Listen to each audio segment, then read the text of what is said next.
সারদা দেবী ছিলেন ঠাকুর শ্রীরামকৃষ্ণ পরমহংসদেবের ধর্মপত্নী।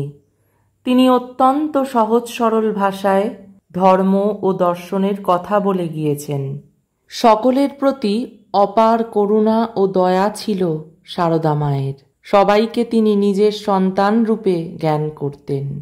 মা সারদা অত্যন্ত সহজভাবে জীবনের কঠিন সমস্যার সমাধানের পথ দেখিয়ে গিয়েছেন। আপাত দৃষ্টিতে সাধারণ একজন গ্রাম্য মহিলা প্রথাগত শিক্ষা ছাড়া সংক্ষিপ্ত কথায় যেভাবে গভীর দর্শনের কথা বলে গিয়েছেন তা সত্যিই বিস্ময়ের উদ্রেক করে। রামকৃষ্ণ পরমহংসদেবের সহধর্মিণী তিনি সারদা দেবী মহাসমাধির আগের মুহূর্ত পর্যন্ত নিজের সন্তানদের দুঃখ লাঘবের চেষ্টা করে গিয়েছেন।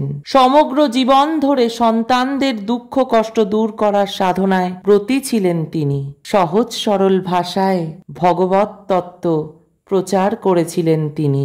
জীবনের কোন পথে কিভাবে চলতে হবে তাও শিখিয়ে গিয়েছিলেন। সবাইকে সন্তান রূপে দেখার অসাধারণ ক্ষমতা ছিল সারদা মায়ের। সমাজ যাকে দূরে ঠেলে দিত তাকেও আপন করে কাছে টেনে নিতে পারতেন তিনি। তিনি বলেন, আমি সতেরো মা, অসতেরো মা, আমি সত্যিকারের মা, গুরুপত্নী নয়, পাতানো মা নয়, কথার কথা মা নয়, সত্য জননী।